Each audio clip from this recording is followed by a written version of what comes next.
All right, ladies and gentlemen, welcome back to another episode of Discovering Grayslake. I am downtown Grayslake. One of the oldest companies or businesses has been here, right? Yep. And it only took me, I know you're going to give me crap about Yep.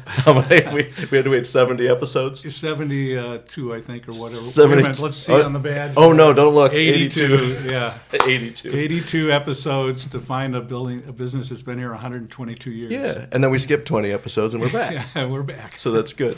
Yeah. So obvious, I'm with Robert Churchill. Thank you so much for having me here again today. I appreciate you. Yeah, this is fun. Yeah, it is fun. So last time we knew that we were going to have to at least do 2 episodes. Right. So today I want to make sure to cover some things because last time we neglected to actually talk about the firm here. Yeah, so right. Can you lead and give us some history and some fun things about the firm? Sure. Back in 1903, 122 years ago, my grandfather started to practice law in the building that used to be across the street. For those of you who have been around a long time, you might know it as the Farmers and Merchants Bank that became a restaurant, and finally the Village Ranch was there. And then, of course, at some point, the Village of Grayslake bought the building and demolished it and put a little park in there. And in about 1952, my father was then in the practice of law with my grandpa. They decided to come to this side of the street. The realtor, Louis Beam, had built a building here, actually 3 buildings. One was a pharmacy, which was then the Grayslake Pharmacy. Then the next one was the Ben Franklin. And then the third building that was attached to those 2 was the professional office building in town. And the front office was Louis Beam's. The office we're sitting in right now was his brother, Bill Beam, who sold insurance.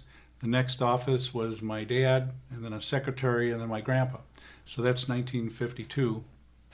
I actually helped them move, okay? They didn't trust me with anything that was breakable or files or anything, so I got to carry the spittoons and the metal ashtrays, stuff. you know. Well, back in those days, people chewed, they smoked, you know, and everything. Right. And Grandpa would get his patriots into the office, and they'd all be chewing and spitting into the spittoon. So that was just the way life was back then. Right. But at any rate, I got entrusted with the things that wouldn't break if I tripped down the stairs and fell. So I still have a pretty vivid memory of that.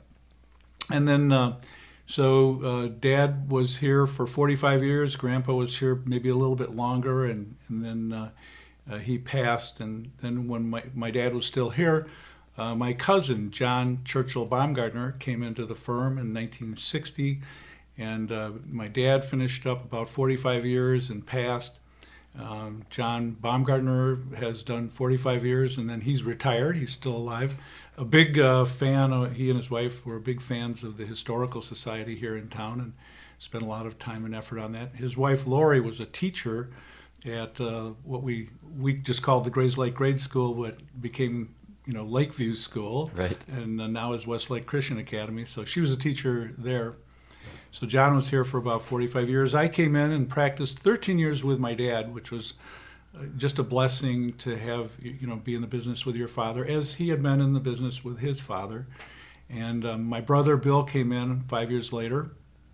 And so my brother has finally retired after 45 years, and I'm still kicking here at 52 years. Wow. And getting here, I was here about 6:15 this morning and probably leave somewhere between 4 and 5 tonight. So put in a pretty much full day and still enjoy doing that. Take time off to travel and take Wednesday afternoons off to golf. So, but other than that, it's a full-time job.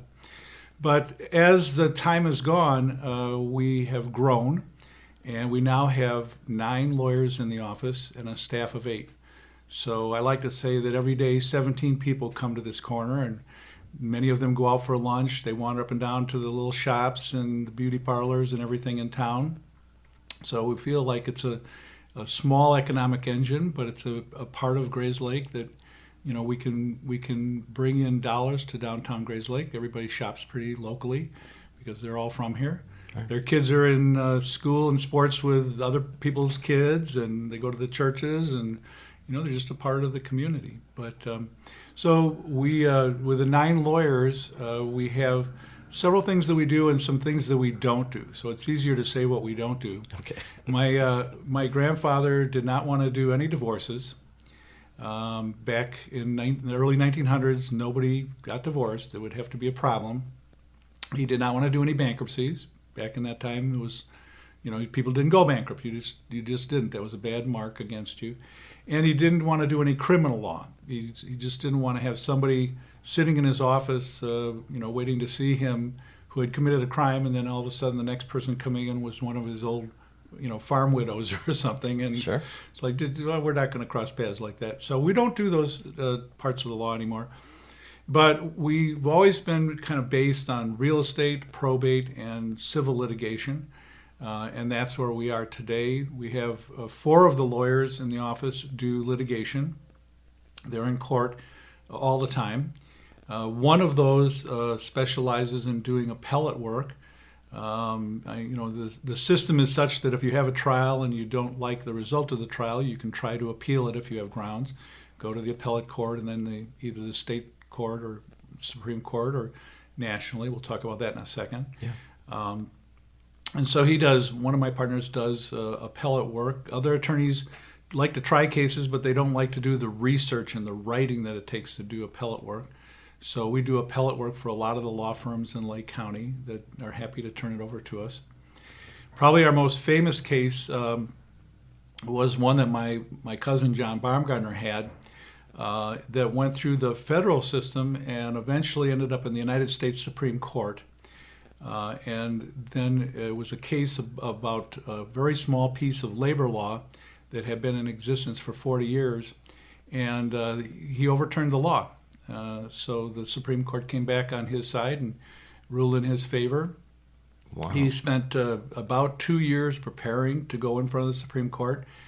He went out to Washington, D.C. and had mock trials so that he could feel what it was going to be like to stand in front of the Supreme Court justices.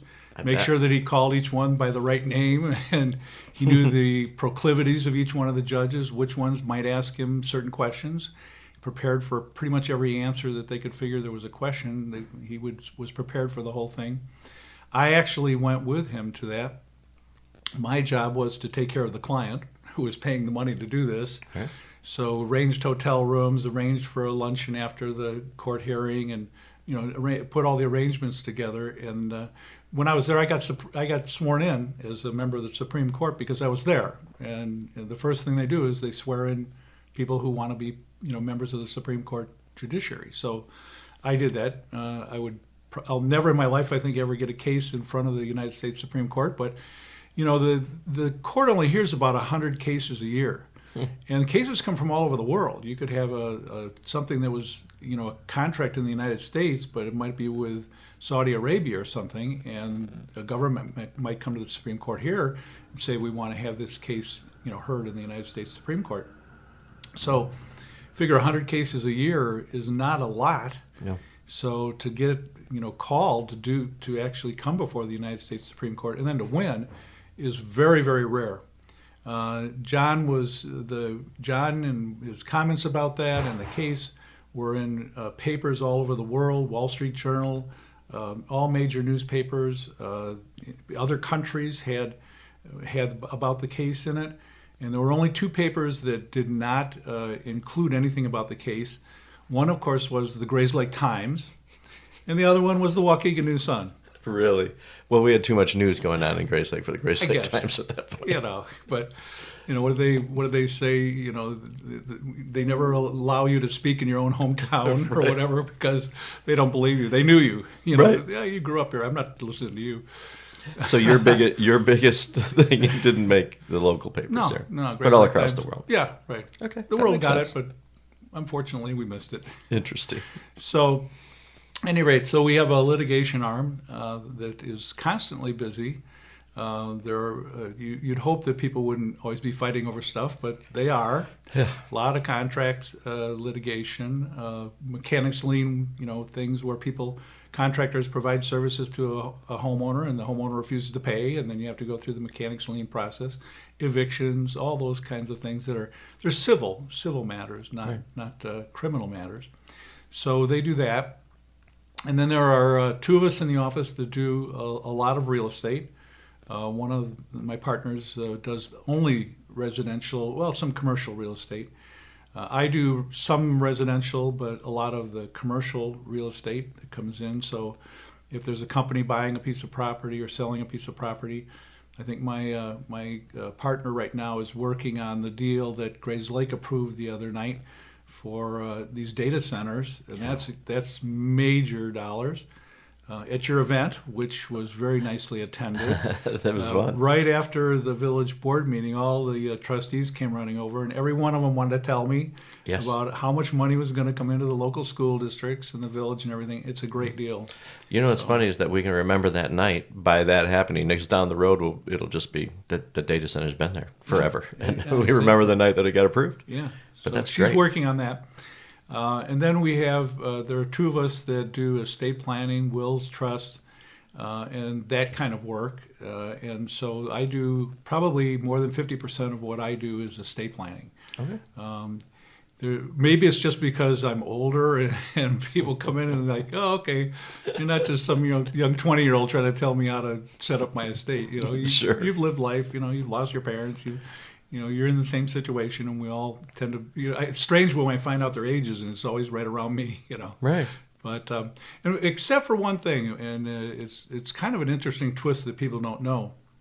We do powers of attorney, which is while you're alive, you're giving somebody the power over your banking or whatever, or for healthcare, you're giving someone the right to, sign a document saying you can have surgery or, find out information about your healthcare.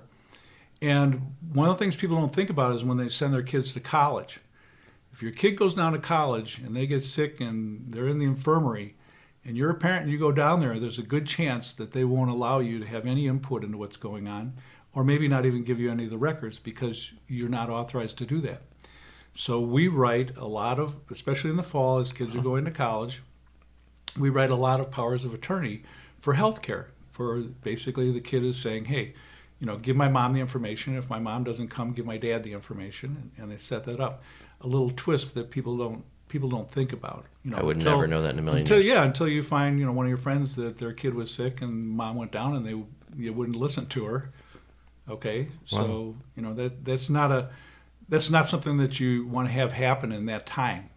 No. So to be prepared, it's a good thing to do that. And then continuing on, we do a lot of corporate work. We represent a lot of the corporations. We've had, everything from very small corporations to the large ones like Abbott and corporations like that, where we've done their local legal work. They all have legal departments, but sometimes they don't want to, be in court, and so we'll represent some of those. We've represented, I think Metro was one of the ones that we represented, and a lot of major type businesses that are around, but more so just setting up companies for the small guys, one person, 2-person shops and stuff like that, getting them incorporated. Wow. And I feel really kind of bad about so many people that set up corporations. They really know their business, but they really don't know the business of business. Okay. They don't realize when they set up shop and they want to go to get an electrical, from ComEd, that they may have to put a deposit down. Right. They don't know about insurance. They don't know about workers' comp. They don't know about all the things you have to do if you have an employee. All the stuff that goes with the business of running a business. So they could be the greatest carpenter in the world or the greatest bartender in the world. And when you buy the bar, you better know how to run your business. Right. So what normally happens is they're undercapitalized, which just means they have enough money to buy the business, but they don't have enough money to do all the stuff that you have to do once you bought the business. Right. And then at that point, they're always behind the 8 ball trying to catch up. So, my advice to my small corporate people is make sure you have a lot of money behind you or the ability to get it, so that all these things that you never thought about, all of a sudden now you need a piece of equipment or whatever, and here's $10,000. You better be prepared to pay the $10,000 and have the capital to be able to do that. So, so we represent a lot of small corporations.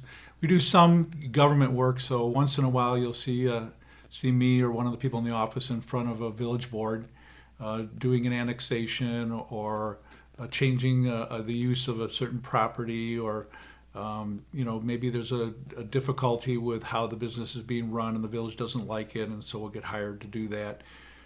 So that's probably one of the smaller parts of our business, but we do stuff like that. So that's pretty much, it's a lot. Yeah, well, you got 9 lawyers working here, cranking away every day.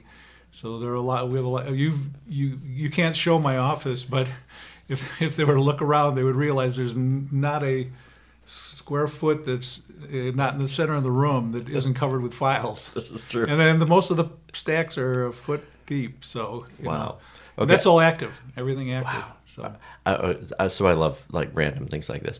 What is the longest case? Because I know a lot of court cases take a long time, right? Probably the Supreme Court case one. Yeah. Because you had to try it in the district court, and then you had to take the appeal in front of the appellate court. And this is federal, so they have a lot more different requirements than the state. And then to make it to the Supreme Court. And I can't remember the time period between the appellate court and the Supreme Court, but it might have been as much as 2 years before we got up there. Wow. Because it just takes so long to, get into the system, you file with the court, and of the thousands of cases that are filed with the court, they dismiss most of them or get rid of most of them. Just say, you hear about there was a great case in front of the Supreme Court and they denied the case. Well, that means they just, okay, whatever the appellate court law was, we're fine with that. We don't need to change anything. We don't need to comment on it. Your big cases, your abortion cases and gun cases and things like that, those are the kinds of cases you're going to get, that are accepted at the Supreme Court because the court feels they should weigh in on those kinds of issues. But when you get into contractual disputes and, things like that, it's like, no, let the lower court and the appellate court have both ruled in the same direction. No reason for us to change anything. Right. So. Wow. Okay, so the firm has a very rich history of all kinds of different things. Right. We get some estates that are along, too. Fights in the family or a business that has to be sold that takes forever to sell or an unusual kind of piece of property. Usually houses, you can get those sold pretty quickly. And I did have a case I think went on for 7 or 8 years. It was my smallest case. I think it was only like $10,000 or $12,000. And the guy had divorced his wife and then put her in title on the house. And then she disappeared. We never could find her. And so the case went on and on and on, and we finally had the house went up for sale for taxes. The executor of the estate bought the house for taxes, and then had title to it, and then at that point could sell it, take whatever the proceeds were, a couple $1,000s, and send them to the family in Germany. So all that. But, wow. You get involved in a case like that, then you do that. Yeah. We had a case where we represented the Catholic Church, where a priest wrote a will and hand wrote it, and had no descendants, no kids, and he had 2 witnesses. One we found, and one's name was George Wilson, and the Catholic Church searched out every George Wilson in the United States, and we never found the other witness. We couldn't prove the will, and so the half of it went to the Catholic Church, the final settlement, and the other half went to nieces and nephews. But the nieces and nephews came in and said, hey, we think we have a right to some of this. And yeah, they did. Wow. Had another case where a person came out of the woodwork as an heir. It was a kid from Tokyo. And years ago, the mom had 3 kids. She went to California. She got involved in one of those, adopt a kid in another country type thing. And she did the adoption and, adopted some kid in Japan. He found out that she had died. Came into the case. The other 3 kids were like, "Wait a minute, who's this?" And all of a sudden, this kid from Japan has a lawyer. The lawyer shows up and says, my client here's all the paperwork on the adoption, and my client claims a quarter of the estate. Wow. And got it, because the adoption counts. So you got tons of. I could go on for more than 2 or 3 podcasts on all the fun cases we've had over 122 years. Wow, that's crazy. Yeah. All right. Well, thank you for sharing about the firm because I think it's important. Yeah. I have a couple questions. We might come back, but there's a lot of things I want to cover today. Okay. So when I arrived this morning, we were talking about some good. Would you mind if we jump to a couple personal stories of yours? Yeah. Okay. So. We talked about 3 different stories this morning before we hit record, but one that I would love for you to share because I'm a movie buff and love how things go. But Let's talk about the Blues Brothers story, Oh, okay. if you don't mind. Yeah, I think no. it's wonderful. So you don't want to talk about the Lions or Running with the Bulls? We're, in Pamplona? see, Okay. here's our choices, folks. Yeah, all right. So we got to start with Running with the Bulls. A lion walking right next to Yeah, me. the lion. I'm still scared in about. Africa. Yes, Yeah. after watching a little video clip with Blues Brothers. Let's start with the Blues Brothers. Yeah, and we'll go okay, from there. That's fine. Yeah, so and at that time, we worked on Saturdays and we took Wednesday afternoons off. So one Wednesday afternoon, Lou Frank, the father, Lou Frank, the son, and a couple of other people and I went to El Barrio down in Munline and had Yes. a couple margaritas and some good food. And during lunch, we got talking about how they were filming a movie over in Wakanda. And it's like, oh, okay, fine. What's the guys, from Saturday Night Live? Belushi and Aykroyd. It's like, oh, that sounds cool. Well, let's have a margarita. Okay, well, let's go. And so we went over to Wakanda, and they were filming it right along the beach. It was the scene, if you remember in the movie, where they're announcing the concert that night, and they're going all these places and broadcasting, come to the concert. Well, they go along this beach, and everybody jumps off the raft and goes down the slides and all that kind of stuff to go to the concert. So we see all the production stuff that's there, the big trucks and everything, and there's all sorts of kids out in the water, and but you can see this strange car that's got this big black kind of speaker thing on top of it. It's like, what the heck is that thing? So we try to get in, and they won't let us in because we didn't have credentials to get in. We weren't invited to be on the beach. So now here's where Lou Frank and I differ on how we got in. But if you talk to him, you can ask him his side of the story. All right. But from my recollection, we wandered along the fence and found a gate or a hole and we could go through. Went in and walked up to the car. Here's Dan Aykroyd and Belushi. Belushi's in the car. He's got a little fan. He's just sitting there. It's 85 degrees. They're dressed in black. Ugh. And it's hotter than hell. And they're sweating like crazy. And they're setting up for the scene, all right? So we just go up and start talking to Aykroyd. We try to talk to Belushi a little bit, but he's like, leave me alone. I'm just hot. I can't stand this. I want to get out of here. But at any rate, so Aykroyd, he's a cool guy. So we're talking to him. And he says, geez, I really wish we had some beer. So, oh, hey, we could take care of that. So out the fence we go, grab some beer, come on back. And so we're standing there drinking beer with Aykroyd and Belushi. And that's kind of when the picture was taken. Some guy had a camera, took a picture, and sent it to us. And I showed you the picture this morning of us standing there. So we decided that as they were going to do the scene, we were going to try and walk right behind the car as it went by so we would get into the scene. Right. And so the first time they're doing the scene, we're walking behind it. Of course, Lou, being Lou Frank, has to look at the camera. Cut! Cuts and everything and goes, don't look into the camera. So then, so they take several takes, and we try to get even closer and closer behind the car as it goes by, figuring maybe they won't cut us out of it. But we ended up on the editing room floor. We never got in the movie. But we know the exact half second in the movie where it's like, well, that would have been my foot. That's where it would have been. So it was a great afternoon. Unfortunately, I cut out some stuff from the papers, and the guy gave me a picture. So, that's like great. I said, I got a lot of stories, but that was one I could prove because there's a picture of Aykroyd and me standing there. So I am a witness. I've seen it, yes. Yeah. A beer run for Dan Aykroyd. Yeah. I mean, why not? yeah, it's great. It's a great afternoon. No, how do you want to spend a Wednesday afternoon? Absolutely, and I like your guys' enthusiasm to actually get in there. However it happened, however you got in there, which we'll find out both stories. Yeah. We may never know which one's true. But this is true. That one, I like that one though. Okay. That's fun. That's good.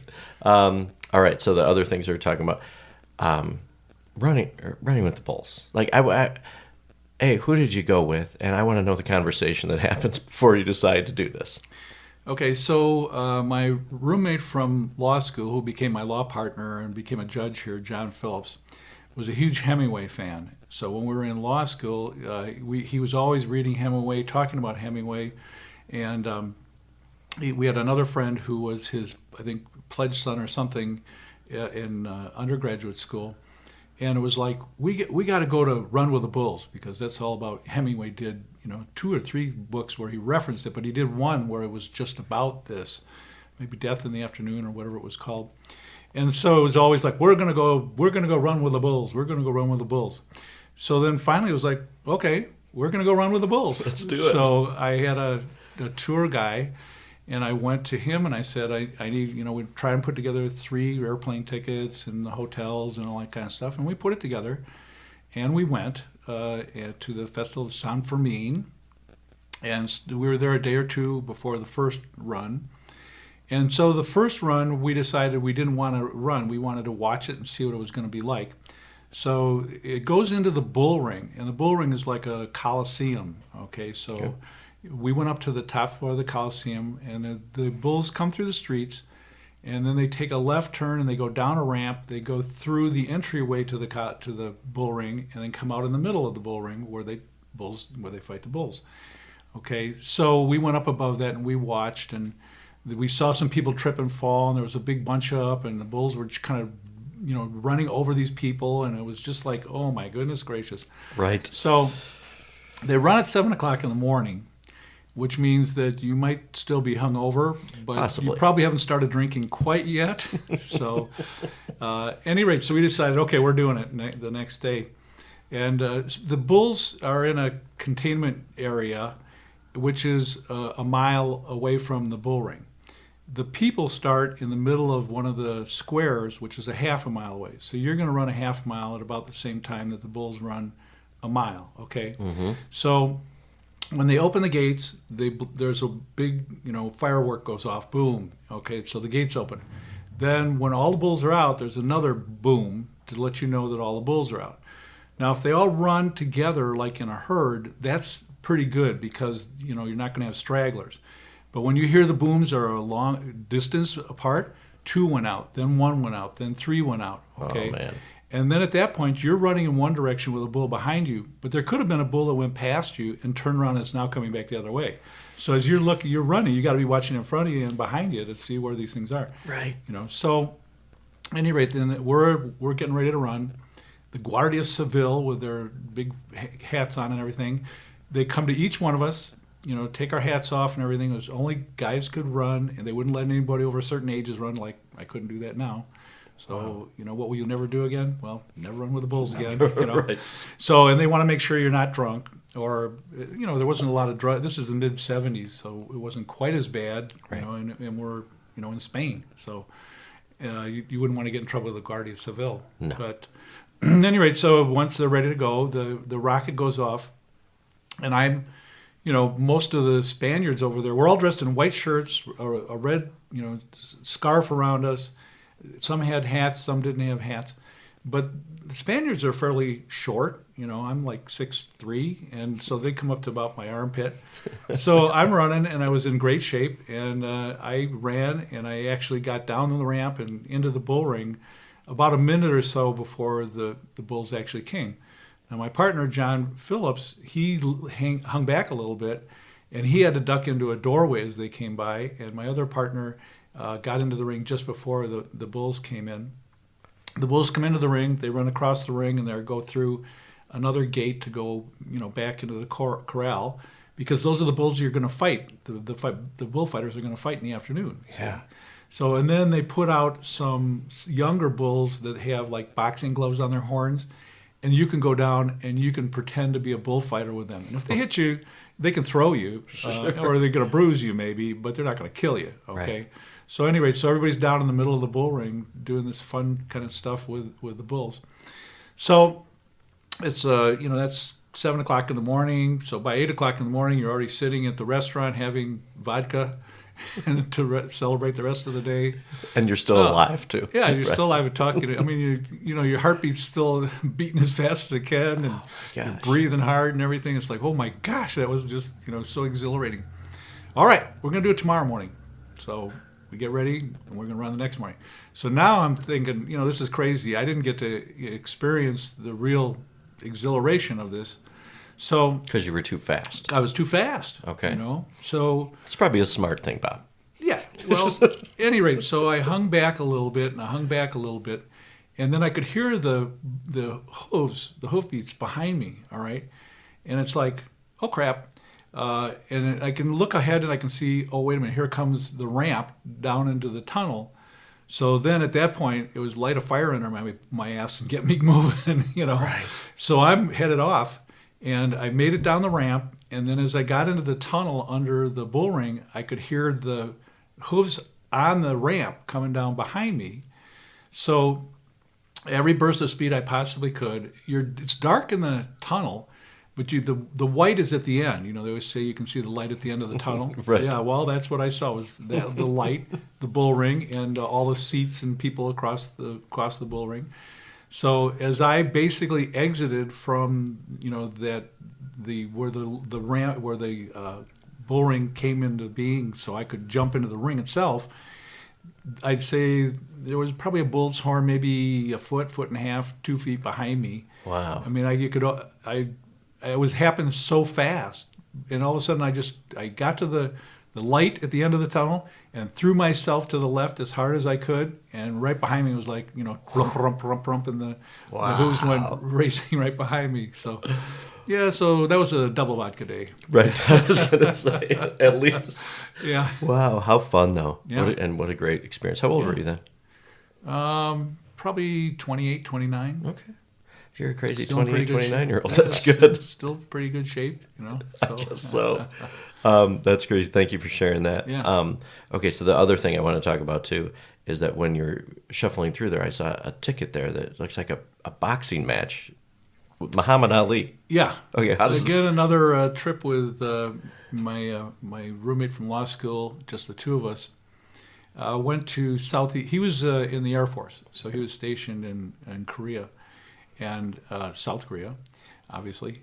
And so I said, I'm going to take a couple weeks off. I'm going to come over. Let's travel. So I did, and we went to a bunch of different countries, and we were in Thailand and all these places. And we found out that there was going to be a boxing match down in Kuala Lumpur with Muhammad Ali and Joe Bugner. Muhammad Ali was on his, Beat the World tour thing where he was going around all these countries and fighting their top fighters to show he was the best in the world. I'm the greatest. Well, he wanted to prove it. So, right. At any rate, you wake up in the morning, you have a cup of coffee, you're sitting there and going, there's a fight in Kuala Lumpur. Let's go. So go get some tickets, airplane tickets, fly down to Kuala Lumpur, and go find tickets. We got tickets in the 8th row, and so we sat there and watched the fight. Muhammad Ali fighting Joe Bugner in Kuala Lumpur. That's good. And Spur of the moment thing. Totally unplanned. Yeah. Spur of the moment. Wow. Yeah. That's cool. How old were you when that happened? A couple years afterwards. So you were having a lot of fun in your in your late 20s and 30s. Yeah, I did a lot of crazy things. Yeah. Well, that's good. Yeah. And speaking of crazy things, safari, right? The videos that I walked in, been you on showed a couple me. of those, yeah. Yeah. Okay, but the videos that I saw of the lion, if you'd share that story, Okay. because I think that's my adrenaline is going just watching that and just hearing you tell it. So again, early in the morning, the lions are nocturnal. They hunt in the night and hopefully eat in the night. And the male lion goes about 70 miles in his tour, and he leaves his marks everywhere to let all the other male lions know that that's his area and that the female lions in there are part of his pride. I mean, those are his lions. Okay, so leave them alone. Right. So we're out. It's about 7:30 in the morning, and there's another we're in Land Rovers. There's the driver, the guy in front is the tracker looking for tracks. The guy who's driving has a big elephant gun right in front of him in case there's any trouble. And then there's 3 rows, so there were 6 of us that were in this vehicle. And one of the other Land Rovers said, we think there's going to be a battle between lions and Cape buffalo. So it's ooh, let's go see this. Wow. So we go, and there's several lions, and they're on one kind of side of the, it's basically sandy, but it's kind of jungly. And the Cape lions make a charge against the lions, and the lions put up, kind of a force. And so the Cape buffalo start going back. I've got video of that too. I didn't show that to you. Wow. And then the lions start chasing the Cape buffalo, and then they get tired and they go back. The sun's coming up, and so there's a male lion who goes down into a wash. Now that would be a river if there was water, but when it's dry, it's a wash, but it has sides that are 2-3 feet high. on it, and it's all sandy bottom, everything. So he goes under a tree, and he's lying in the shade. That you saw him in the picture. And the female lions then all come in and lay down with him, okay, for the day to stay out of the sun. So as we go and find a way to get in the wash, we're going to drive up to as close as we can get to the male lion and the females. And there's one of them that's following the Land Rover. And I think I showed you that. Okay. So we stop, and the lion has to go around us. There's not a lot of space. So here comes this female lion that, like I said, is probably almost as big as my desk here. I mean, these are lions in the wild. They're huge, okay? And I could have actually put my hand down and petted the lion from nose to tail as it went by me. That close. That close. And but they tell you don't move, just freeze, absolutely freeze, because the lion only can do two things, flight or fight. Right. And that lion the female lion would have had to jump over the edge of the rush. Not going to do that. Probably would have just turned around and taken a big swat at me and knocked my head off or something. For sure. With the claws, ripped me to pieces. So, so I froze. And that's when you saw the next scene, because as soon as the lion went by, I clicked the camera on, and you got to see the movie where she went over and kind of laid down with the male lion. So, yeah, and beautiful animals, but absolutely. But wow, okay, so adrenaline like that, I think.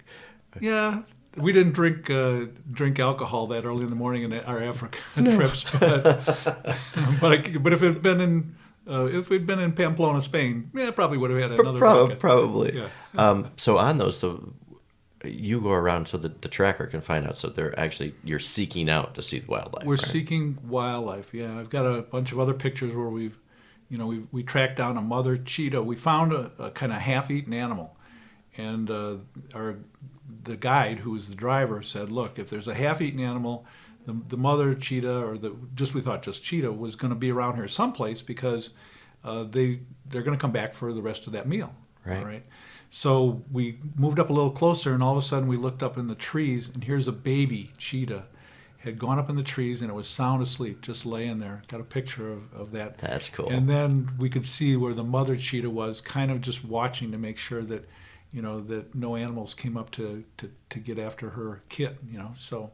Wow. At any rate, so the tracker tracks. Yeah. And wherever you are, whether you're in a game preserve or you're out in the wild, these guys are always on their radios, and if all of a sudden there's something happening, they'll radio it in. So one day we're coming down a path, and all of a sudden here's what I call elephant kindergarten.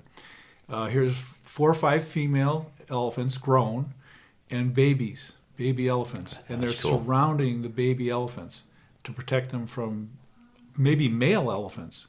Wow. Male elephants don't like to have baby male elephants, because that's somebody that could challenge them when they get bigger and better. Interesting. So, so at any rate, as we moved around it, we went in a semicircle around it, and the elephants with their tusks just followed us all the way around as we went around. And their tusks were about the same height as the Land Rover, so if they charged, good luck. Wow. Did you ever feel uncomfortable or in danger or anything like that? No. It was just exciting. I bet. One elephant went by me, and it was so close, I kind of slapped it on the butt as it went by me.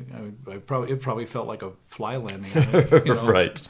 But they were that close. Wow. And they're with their trunks, they could reach in and grab you and pull you out. Sure. They're herbivores. They're not meat eaters, so right. You're pretty safe there. But that's really cool. So you've done that a couple times. Yeah, we've done a couple of safaris. Yeah. Oh, that's and fantastic. I think in our next trip we have another one scheduled. So.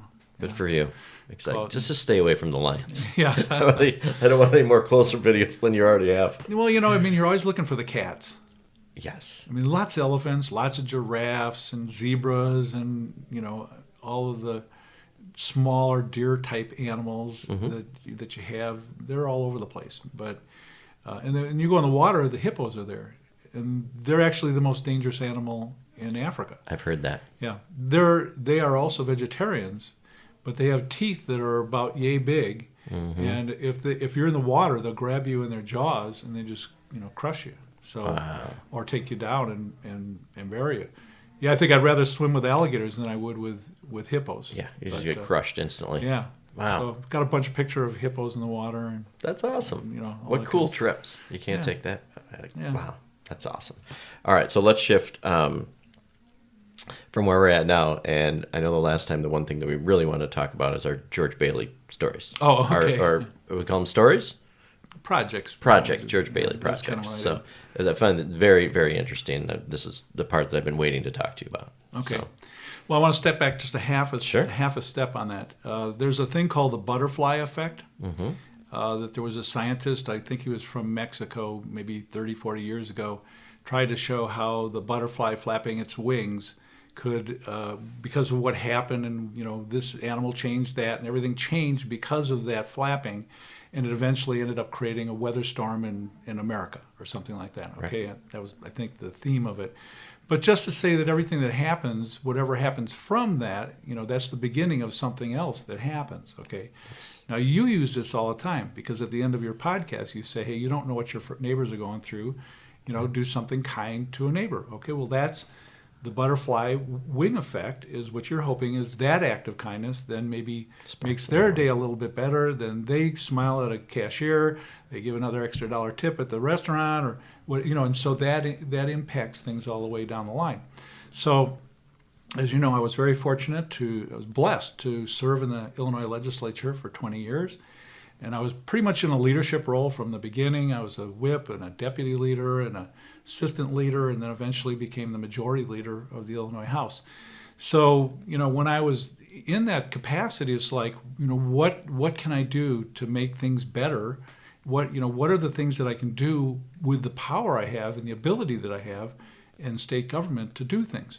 So there are a bunch of projects I'm going to go through. There's a lot of them, but I'm just going to go through a couple of them. Sure. And so I got to the sense that I said, if I hadn't been here and I hadn't been in the position that I was in, like George Bailey from It's a Wonderful Life, if Clarence came down from the heavens and said, here's what it looks like if you hadn't been here, these projects, none of this would have existed.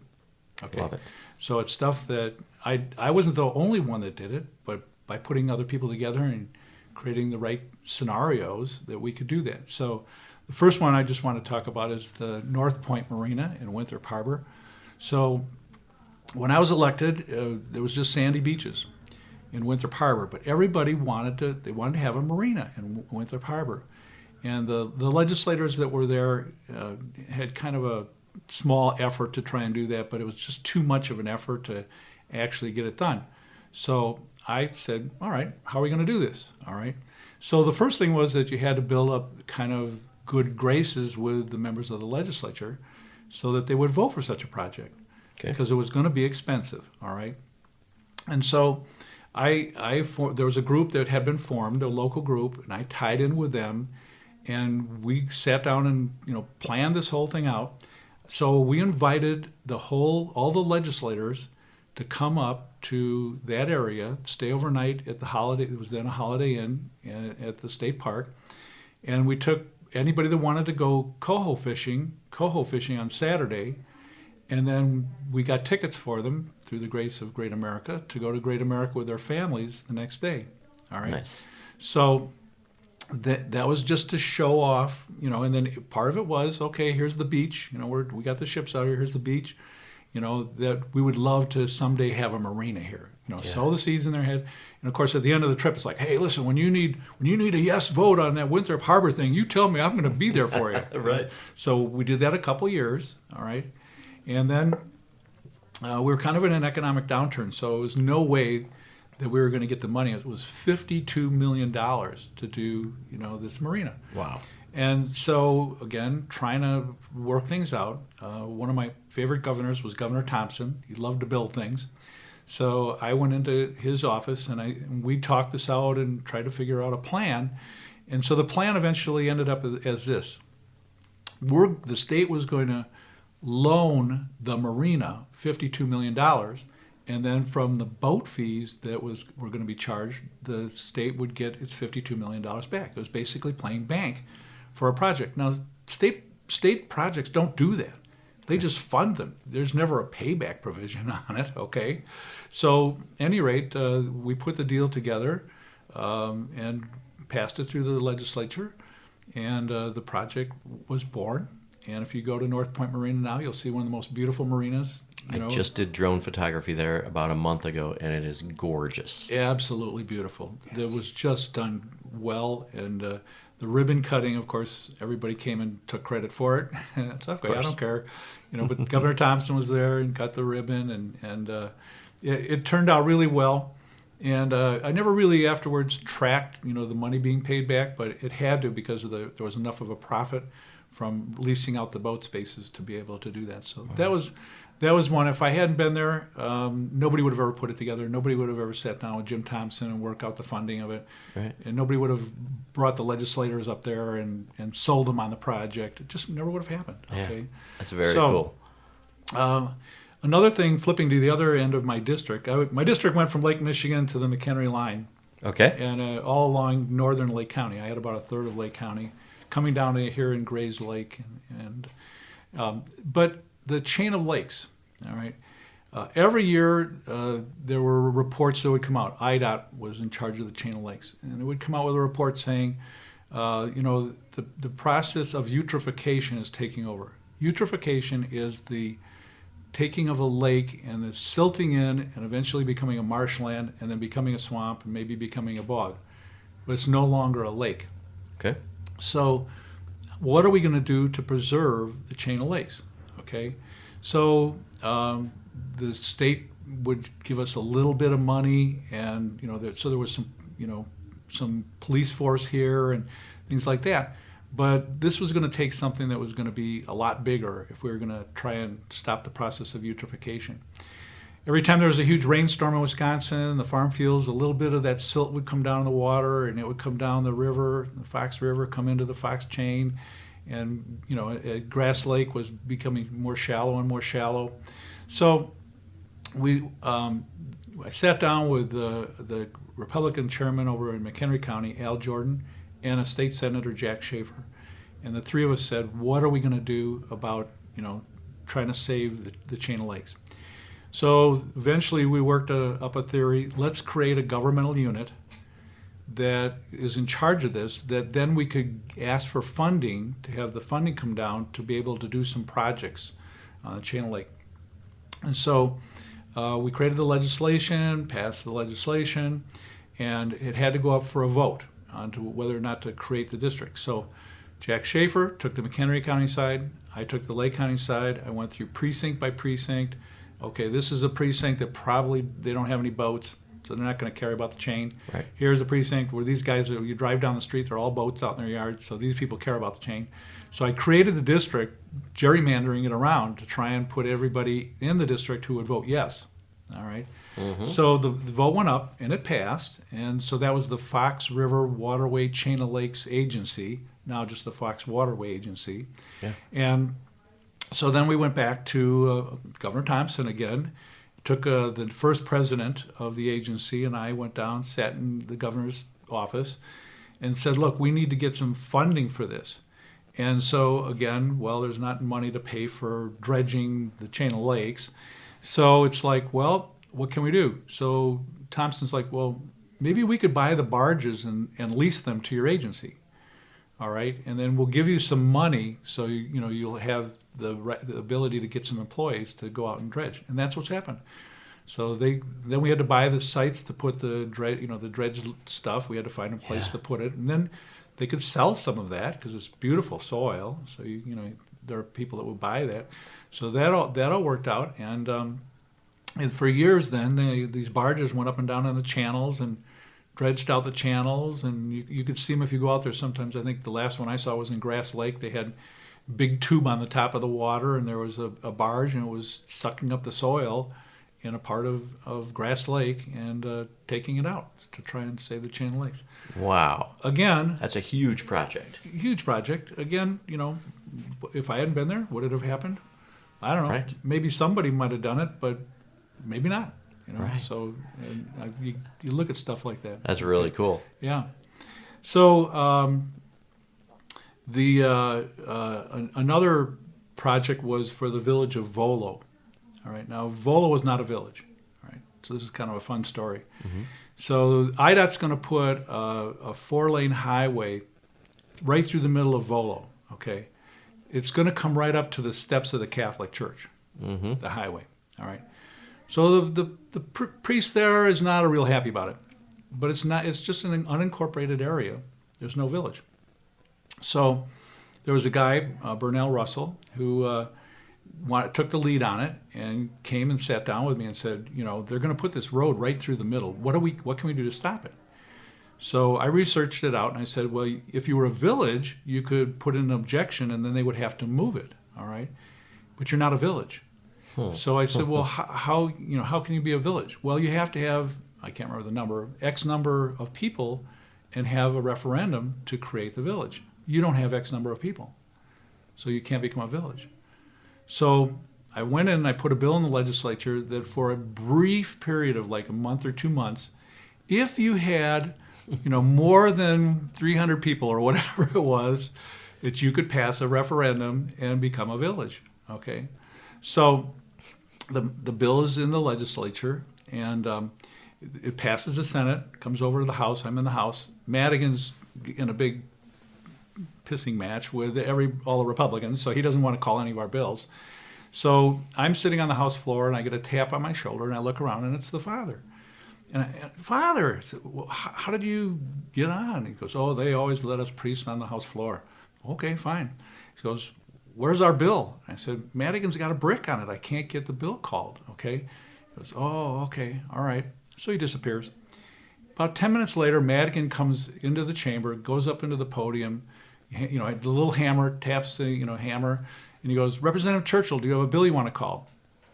Hello, yes I do. That's awesome. So I get up, I call it, bang, he puts the gavel down, and it's unanimous, it goes through, and I'm just sitting there like, what just happened? Right. This is crazy. So about 10 minutes later, tap on the shoulder, it's the father. And I said, Father, our bill just got passed. He goes, yes, I know. He goes, I was in Madigan's office. He said, you got to remember, I gave him his first communion. That's great. So the priest that wanted this gave Mike Madigan his first communion, walked into Madigan's office and said, Representative Churchill has this bill that's going to save my church. Right. Oh, Father, whatever you want. Wow. Madigan himself says, I'll go do it. Madigan does it. Bill goes through. The village comes up for a vote. They vote to make it, village. And now when you take the 4-lane on 120, it goes south of Volo. So that's how that all happened. That's really cool. Yeah. What a great story. In a small world, right? How things go. Well, I'm sure for the father that it was God's blessing that Absolutely. that all that occurred. Yeah, what are the chances? He was the right priest to be in the right church at the right time. Wow. So that's great. Yeah. What a cool. That was fun. Very cool. Just a couple of them that impact Grayslake. Yeah. And then we can get off this subject. Yeah. So I found out that the Metro was going to bring commuter rail up to Buffalo Grove. Okay. On the line which now that bothers us every day on Center Street here, not the Milwaukee Road line that Right. bypasses downtown Grayslake. So it was like, well, wait a minute, if you're going to go to Buffalo Grove, there is no reason why you can't go all the way up to Antioch on that line. And so I get in touch with the head of Metro, a guy named Jeff Ladd, who was a really good friend. He had run for a statewide office, and I'd supported him and everything. And he just said, Bob, we don't have the money to be able to do that. And I said, well, we're going to work something out because this has got to happen. So I kept trying to do things, and it was finally like, there's my buddy, Governor Thompson. So I went into Thompson's office and the governor's office. I'm sitting in there in one of the chairs in front of his desk. And it's like, here, if we're going to have train traffic up to Buffalo Grove, run it up to Antioch. It's not that much further. You already got the train. You already got the engineers. You got everything you need on there. Just run it another half hour north, okay? And so Thompson calls up Ladd and says, look, you got to help Churchill. And so Jeff says, look, we don't have the money. Well, what do you need the money for? You already got a train. You already got you got all that stuff. And he goes, we don't have the money to build the stations. Oh. So Thompson goes, well, they don't have the money to build the stations. So I said, he's on the phone. I said, if I can get the stations built, will you bring the rail up to Antioch? Yeah. So I come home, I call a meeting, Libertyville mayor, Grayslake mayor, Round Lake Beach mayor, all these mayors, call them into a meeting, and I said, look, guys, we can bring rail traffic up to Antioch. It'll, stop at Prairie Crossing, stop in Washington Street, wherever you guys want to put your stations, but you got to build the stations. So Okay. the state we don't have the money in Metro to build the stations. They all signed on. So just having them build the stations that brought it all the way up there. So I went back and I said, we'll build the stations if you'll commit to take the train up to Antioch, okay? So a couple of stations got built. Grayslake was a little slow on building theirs because they were still, I think, negotiating for where they put it off of Washington Street or whatever.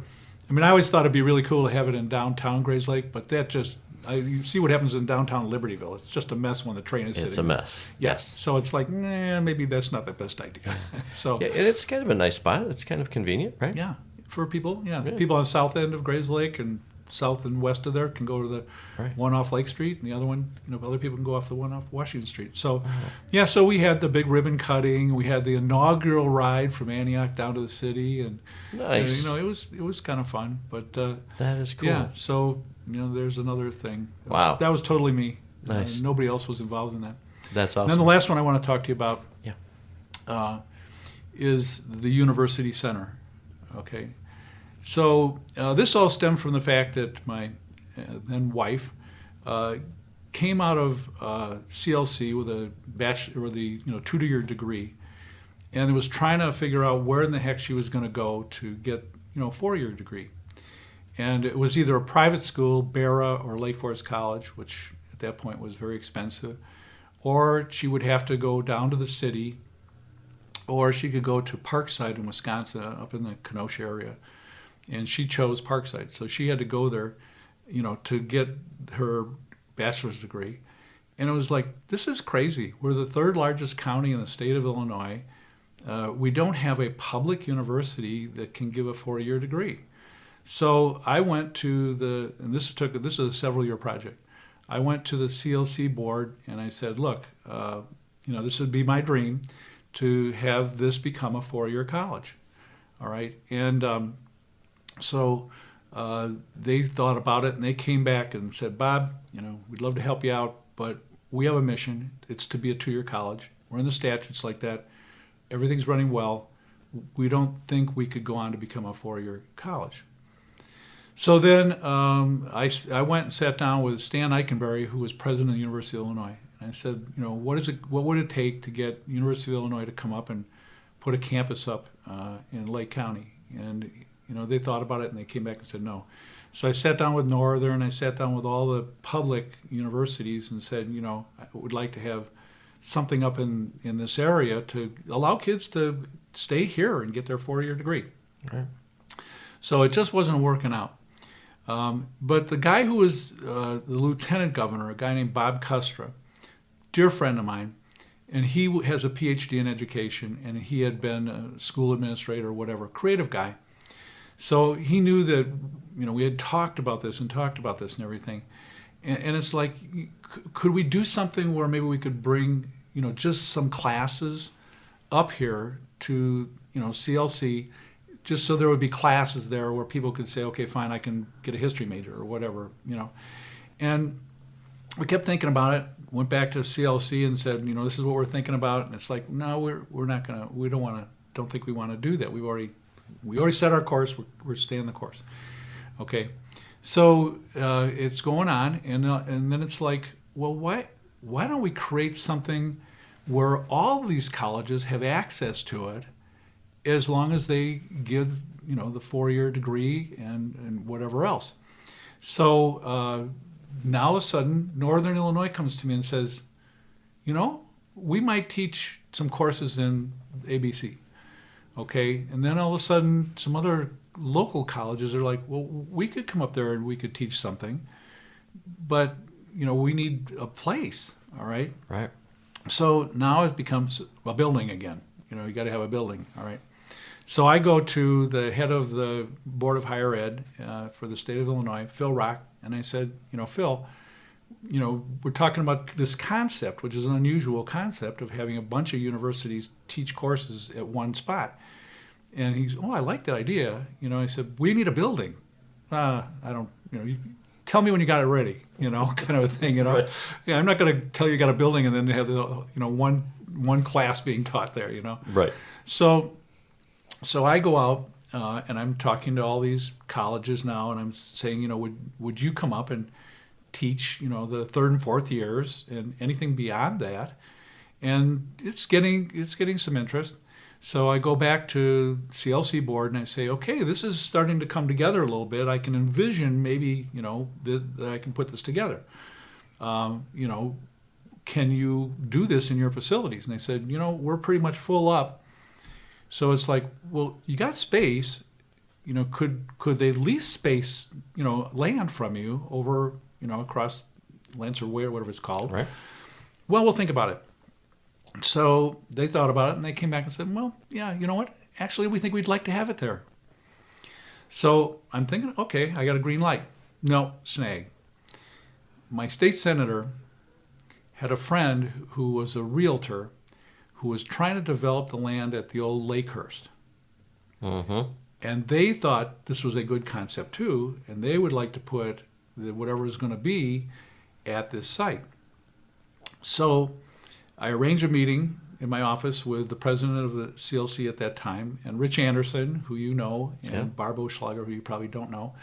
And so we meet in our offices right here with that guy and his lawyer, and we said, we're moving forward, but we're going to want to put this at the CLC site. No, you're not going to. I'm going to do it at my site. It's on the railroad tracks. People can come up on the railroad. It's like, well, they don't stop there. Well, we'll put in a stop, or, whatever. And it's closer to, the center of the county. Well, no, Grayslake's the center of the county. So, at any rate, they fought us on it, and they left. And I told the president of CLC, I said, look, is there anything that you could do that we could give them a bone, throw them a bone at least, and they can have something there? Mm-hmm. Okay? So they go back, they think about it, they come over, and they say, look, we could run like a business incubator college, part of our college, and we could do that at a facility on the Lakehurst site. So we call the lawyer and the guy and the lawyer come back in. They sit in the table right next in the room next to us here. And we lay out the plan. Here's what we can do for you and everything. Well, the guy in very crude language told us where we could go and stormed out of the meeting. His lawyer, who was a friend, in fact, my dad had been his mentor, sat there and said, I see what you're trying to do. You're trying to be nice to this guy and everything, but you heard the guy. Okay. Right. So, at any rate, but at this point, the guy had already reached agreement with 2 or 3 colleges to come up to his site at Lakehurst, all right? So I call up the head of the Board of Higher Ed, Phil Rock, and I said, Phil, the deal can get put together. I said, but here's our snag. We got this guy that's trying to put it over there at Lakehurst and really should be at CLC. I mean, that's like, make it an education campus, Right. Makes all the sense in the world. Makes a lot of sense. Yeah, Yes. but meanwhile, the realtor who's trying to put all these deals together is going to my state senator, so she's opposed to it. All right. So Phil, basically, he'd been president of the Senate. He knew my senator. And he said, Bob, they're never going to be able to go to the Lakehurst site. And I said, okay, why? He said, I won't permit it. It's like, hello. Wow. Okay, we're there. Can I have a building? Right. Okay. So now you have the university center. Wow. It's there. So I knew we were going to talk about this. So Yeah. I just printed off a thing from the university center. So you can go to CLC, get a 2-year degree, and then you can get a Bachelor of Business from University of Illinois Springfield at the University Center. You can get an MBA from North Park University there. These are just some. There are several pages of the degrees you can get. Wow. You can get a master's in computer science from the University of Illinois, the flagship university, taught at the University Center. You get a master's in criminal justice policy from Southern Illinois. You can get a bachelor's in cybersecurity from Northeastern Illinois. You can get a hospitality, tourism, and event management bachelor's from Southern Illinois University. Huh. You can get a master's in human resource management from North Park University. You can get a bachelor's in philosophy or a master's in political science from the University of Illinois in Springfield. and you can get a master's in social work for Dominican University. These are degrees. Right. And then they have certifications. If you need to be certified as a nurse, some nursing thing or whatever. I mean, you see here, I threw away a bunch of the pages. So there's huge opportunity. huge right? opportunity right here in our backyard, the University Center. Is that cool or not? It is fantastic. Yeah. And By the way, when we did the ribbon cutting, Yeah. my state senator took credit for it. Did he really? She took all the credit for it. So, Hey, that's and I just okay. stood in the back and smiled because everybody else looked at me and went, Yeah, if you know, you know, right? Yeah, right. But that's awesome, and Yeah. it's fun to look at those things, without your hard work. And I liked how you said it with the power that you had and your skills that you have, right? Well, that just use your a dream. connections, right? Every one of those was a dream. Right. And how easily could you have given up on those too? Because I Easy. run into roadblocks like that all the time. Yeah, sure. Right? Yeah. But it's good to do good. So you wanted my George Bailey projects. Yes. Yeah, Yes. if Clarence comes down and has me not here on the earth, which one of those exists? Right. Probably none of them.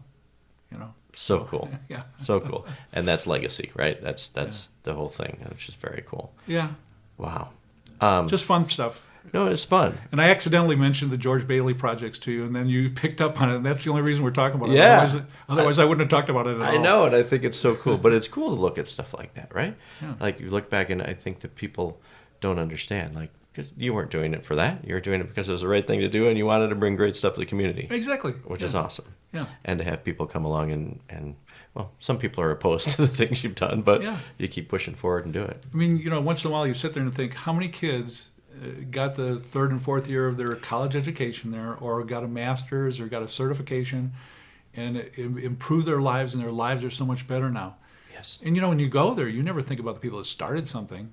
No. No. You really don't. You're just there. I'm going to school. Right. And the opportunity, if it may have never existed. Right. You weren't going to go to Chicago to get your degree. You weren't going to go to Parkside to get your degree. Right. You just weren't going to get a degree. Right. But now you do. Yeah, and how many students and people don't have the resources or things to get those, so to bring them close to home and give Yeah. people that kind of opportunity is great. I think a lot of us around here take CLC and what they offer and all these things for granted, that we have. It's a really cool and extremely valuable place that we have in our town. Remember when it first started, or maybe it was too young. You were too young. When did was it? late, Do you have no? It was, open? I think, late '60s or something. Okay. Wow. Maybe let's see, maybe '70s. I don't know. I don't remember.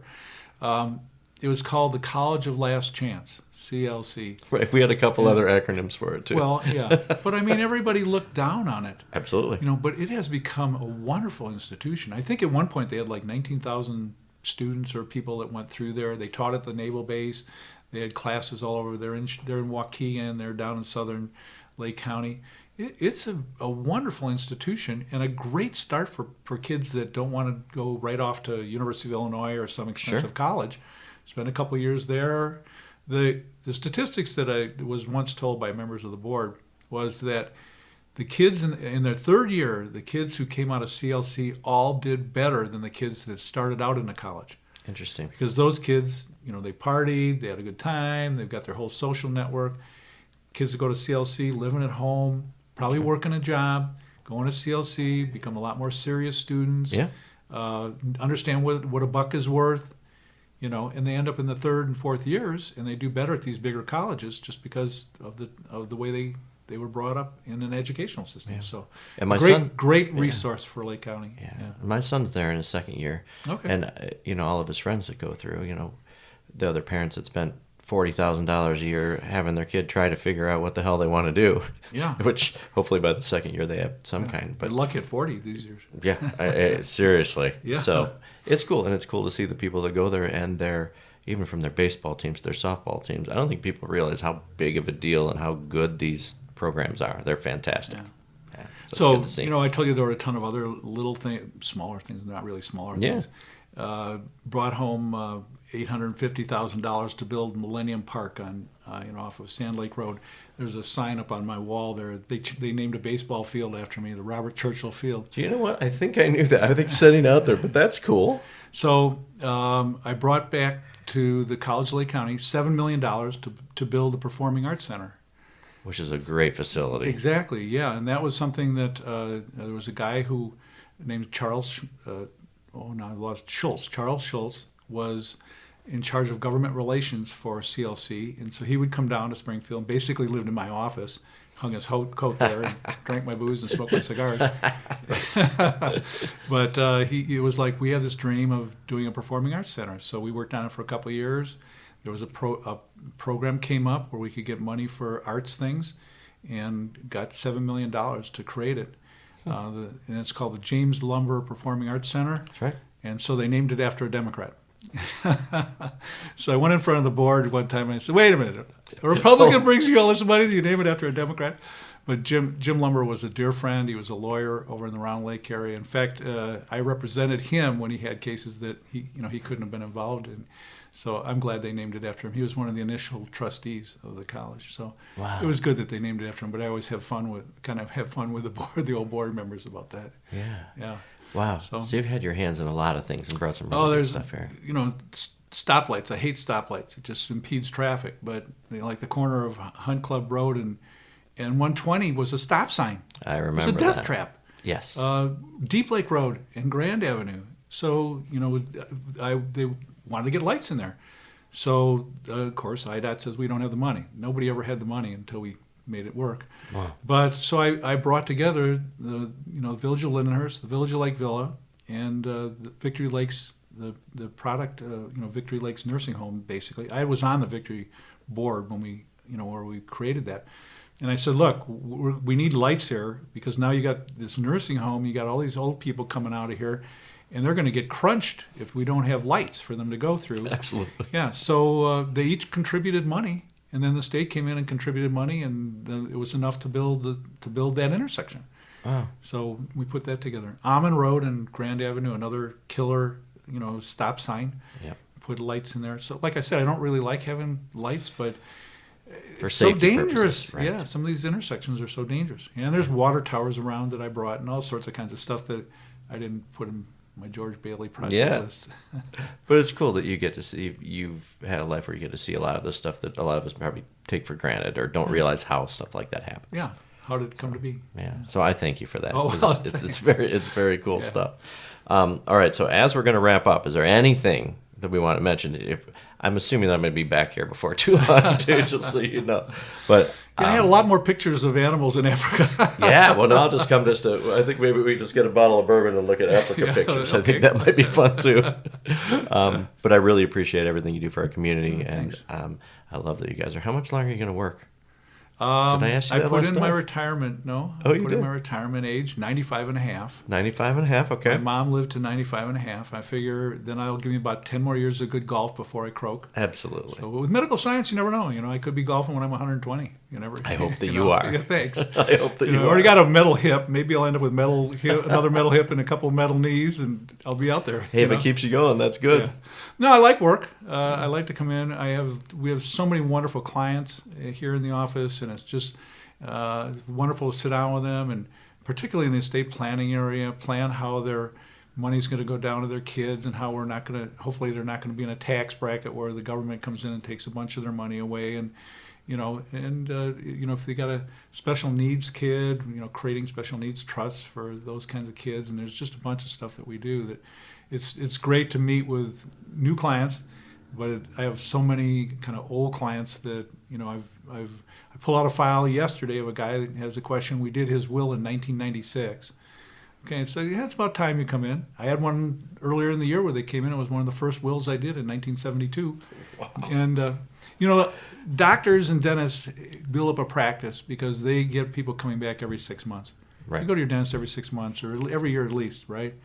So you go to your lawyer and you write up a will. You don't come back for 50 years. Right. We have to have a lot more clients than they have patients. This is true. So, to keep the doors open and feed the people who can go out and buy their lunches in the community. Yeah. Well, that's crazy because the will stuff with everything constantly changing, right? It's a good idea to get it looked at. Yeah, sure. Wow. Awesome. Well, I appreciate you. Okay. I appreciate it. And thank you for having me in today again. Okay. I appreciate it. It's always fun when you're around. Right. Well, thank you. Thank you. Grayslake, hey, thank you guys so much wherever you're listening. And now, hopefully, this one's on video. So hopefully we're going to have this out here to look at. So wherever you're listening or watching now, Make sure to subscribe on your favorite platform. That way, every week you get alerted to a new episode that comes out. And as we talked about a little bit before, random act of kindness. We never know what our friends are going through, what our family are going through. You just never know. And a lot of people are good at faking it. So go out there and do a couple of random acts of kindness today, whether it's holding a door, giving somebody a smile, throwing in an extra couple bucks in your tip thing, a young lady working hard. But get out there and do that. And kindness spreads like wildfire, and it really does make the world go round. And the butterfly effect just keeps going downhill, right? Exactly. Every day, at least do one good deed. Amen. Amen. Yeah. So, Grayslake, thank you so much for listening, Bob. Thank you again for having me. Thank you, Dave. And Grayslake will see you next Tuesday.